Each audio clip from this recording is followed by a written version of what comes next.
Salário mínimo em 2023. Agora que Lula está eleito, como ficará essa situação? Então, se você quer saber como será a realização dos aumentos do salário mínimo em 2023, o plano de governo do atual presidente eleito e, além disso, saber as implicações que isso poderá trazer nos benefícios previdenciários e na economia como um todo, fique aqui para que a gente consiga explicar para vocês. Um dos principais temas dos candidatos à presidência da República na reta final da campanha eleitoral de 2022 foi a correção do salário mínimo, que ganhou manchetes e tomou espaço nos discursos do presidente eleito Luiz Inácio Lula da Silva e do atual presidente Jair Bolsonaro na reta final de campanha. Em um comício em Juiz de Fora, na semana passada, Lula reafirmou que, se eleito, retomará a política de valorização do salário mínimo com reajustes acima da inflação. Ele disse que o ganho real será equivalente ao crescimento do produto interno bruto, PIB, ou seja, da produção total do país no ano. Entenda aqui que, quando ele diz que o valor do salário mínimo terá um ganho real, ele considera que, além de reajustar a inflação, ele também fará um incremento, e esse incremento será baseado no produto interno bruto, ou seja, no crescimento do país como um todo. O que demonstra ser uma política inteligente do ponto de vista de ganho real do salário mínimo, pois com isso é possível que a, o trabalhador brasileiro e o aposentado e o pensionista tenham condições de sustentar o balanço inflacionário do ano seguinte. Ou seja, se a inflação aumentar e aumentar de maneira controlada, esse ganho real garante o poder de compra, porque a gente sempre vai ter um aumento acima da inflação mais esse ganho.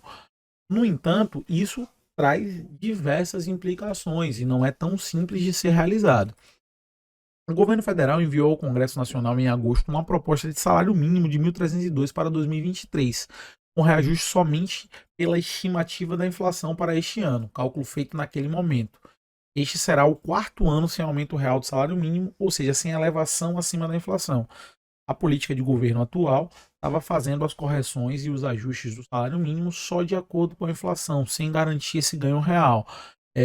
E isso tinha a ver com os cortes de gasto e a tentativa de recuperação da economia, que era o plano de governo do atual presidente Bolsonaro. Para conceder aumento real ao salário mínimo em 2023, o presidente eleito, Lula, precisa somente baixar uma medida provisória sobre o assunto. Ou seja, o poder está na mão dele.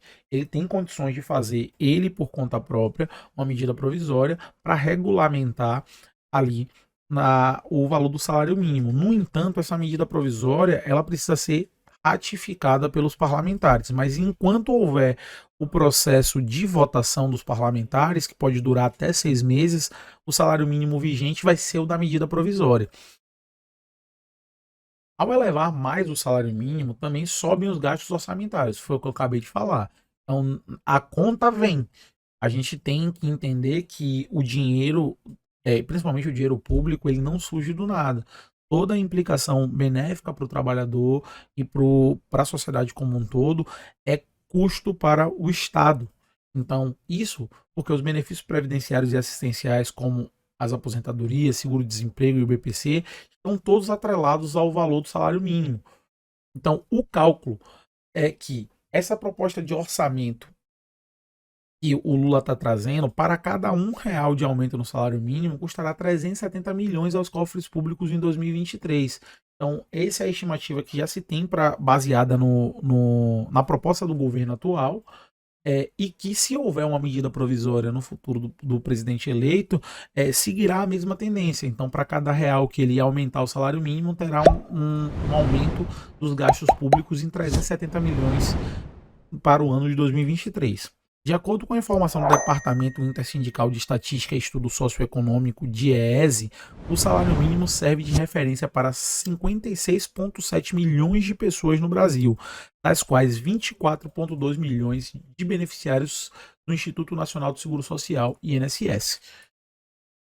Endividamento da população. Para combater o endividamento das famílias, que avançou neste ano e bateu recorde em meio à corrida eleitoral para o presidente da República, o presidente eleito prometeu lançar um programa Desenrola Brasil.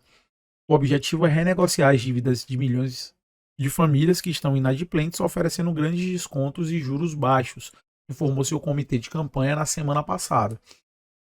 Segundo o plano de governo, a ideia é avançar na regulação de incentivar medidas para ampliar a oferta e reduzir o custo de crédito, ampliando a concorrência do sistema bancário.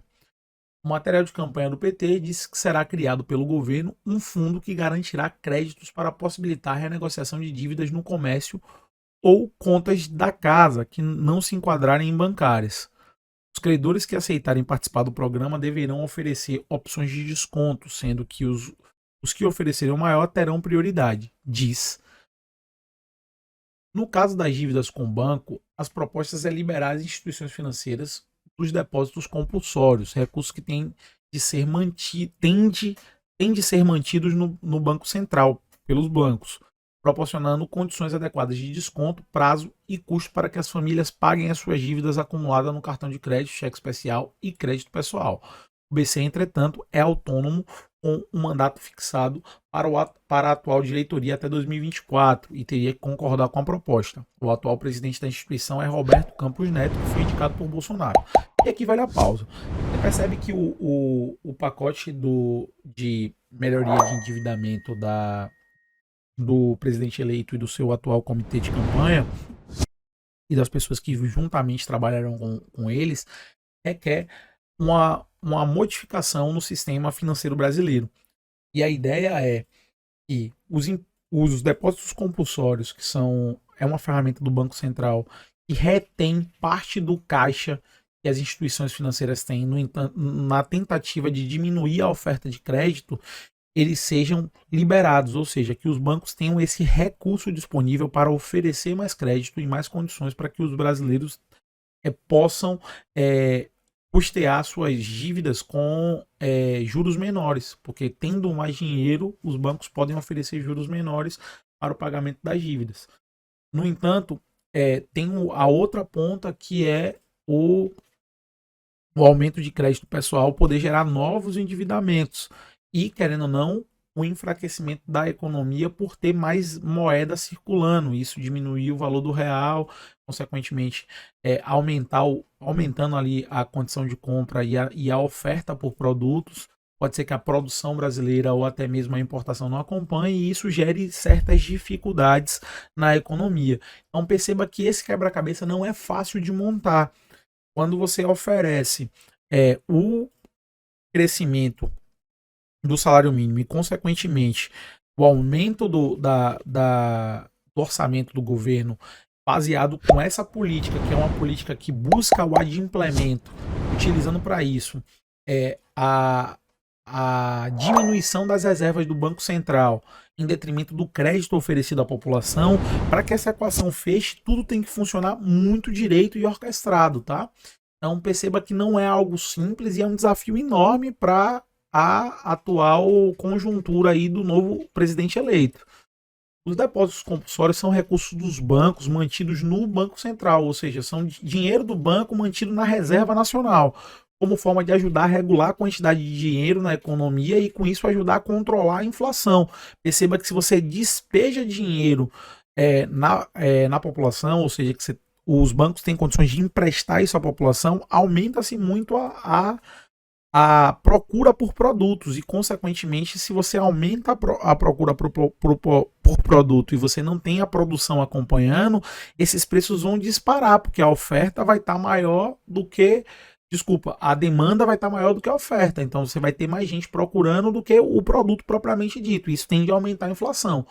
Questionada pelo G1 durante a campanha eleitoral, a assessoria do programa do governo Lula concordou que o BC é uma instituição autônoma, mas acrescentou que, em sua visão, também é verdade que o Banco Central tem todo o interesse objetivo de manter uma situação saudável do ponto de vista de mercado de crédito e de endividamento das empresas e das famílias.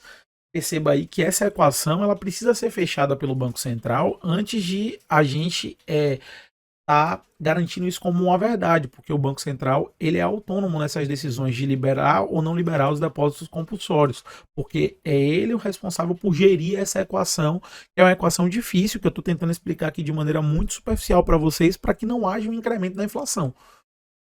Além disso, foi muito dito pelo atual presidente que a tabela do IR de impostos seria do imposto de renda seria revista, né?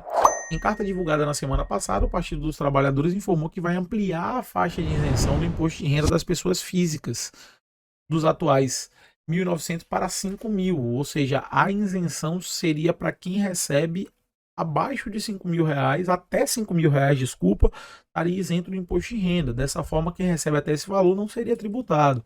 A correção da tabela de imposto de renda, se realmente implementada conforme o anunciado, deve resultar em uma renúncia de arrecadação, valor que deixará de entrar nos cofres públicos, ou seja, valor que deixará de pertencer ao orçamento público de mais de 190 bilhões, segundo a UNO Fisco Sindical, Associação Nacional dos Auditores Fiscais da Receita Federal.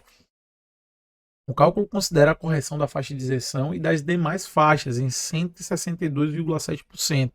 A área técnica do Tesouro Nacional avaliou em 2020 que ampliar a faixa de isenção do IR favorece quem ganhava mais de R$ 1.951 por mês, os 20% mais ricos da população em 2018, no base do estudo. O PT informou também que essa medida será acompanhada de uma reforma tributária, mas não deu mais detalhes sobre o assunto. E aí volto a falar sobre a orquestra funcionando.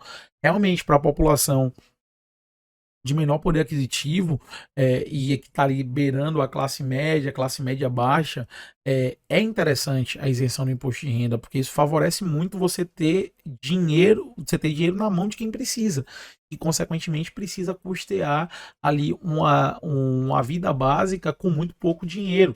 Então, é interessante que você desonere esse cidadão. No entanto, você precisa que isso venha acompanhado de uma reforma tributária para poder dar o incremento que você precisa aos cofres públicos com aquilo que você deixou de arrecadar. Então, você precisa realmente fazer com que tudo funcione.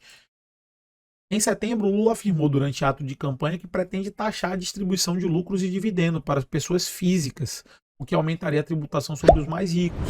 E sim, isso é uma vantagem do plano de governo do Lula, porque se ele consegue tirar a carga tributária daquelas pessoas que são assalariadas e entrega essa carga tributária para aquelas pessoas que estão gerando maior potencial de riqueza e se escondendo atrás dos lucros e dos dividendos para não serem taxados, consequentemente, isso faz uma melhor distribuição da carga tributária, o que é princípio do direito tributário, e, consequentemente, traz uma melhor distribuição de renda para a população como um todo.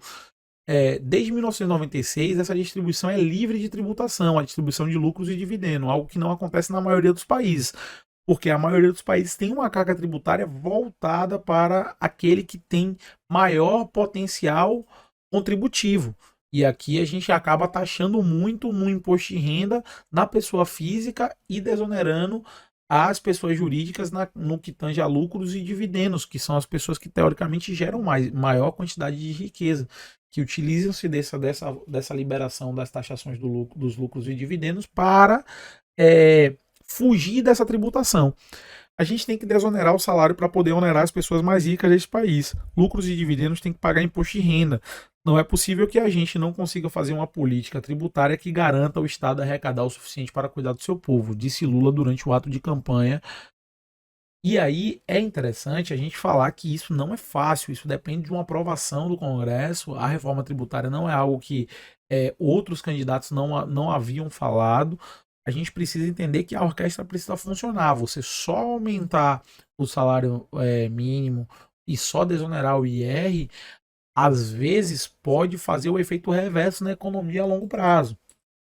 O G1 perguntou à campanha de Lula se o candidato concorda com a proposta que já tramita no Senado para alterar imposto de renda e taxar a distribuição de lucros e dividendos, mas não recebeu uma resposta.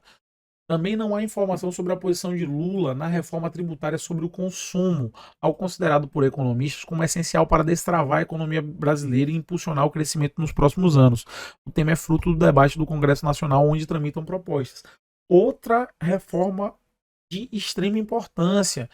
A gente precisa parar de tributar tão alto no consumo básico, no insumo, no alimento, na energia, o consumo básico, energia, água, a alimentação, precisa ser desonerado. A gente precisa começar a tributar mais nas prestações de serviço, como é nos grandes países. E aí, gente, esse é o panorama que o plano de governo do atual presidente tem. São notícias boas, sim, em relação ao aumento do salário mínimo, do ganho real, da, da, da busca pela taxação mais equinânime e desonerar o imposto de renda, aí, principalmente das pessoas pobres e que estão numa faixa de renda menor, mas isso pode criar impactos para o futuro se a orquestra como um todo não funcionar, se todas as outras indicações do plano de governo não funcionarem juntos, isso pode levar a uma ruína econômica em um curto espaço de tempo. Então é preciso que as coisas funcionem bem. É preciso que a gente esteja atento para que a gente perceba que isso precisa funcionar e cobrar. Porque seja qual for o governo, seja qual for a política, seja lá de direita ou de esquerda, nosso papel como cidadão é buscar a evolução do país. E a evolução do país perpassa por esses temas e pelo entendimento disso tudo.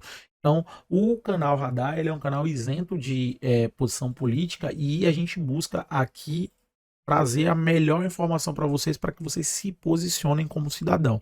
Então, se você gostou do conteúdo, considere se inscrever, deixar o seu like. Você esteve aqui no Radar do Benefício. Meu nome é Luan e eu espero você no próximo vídeo.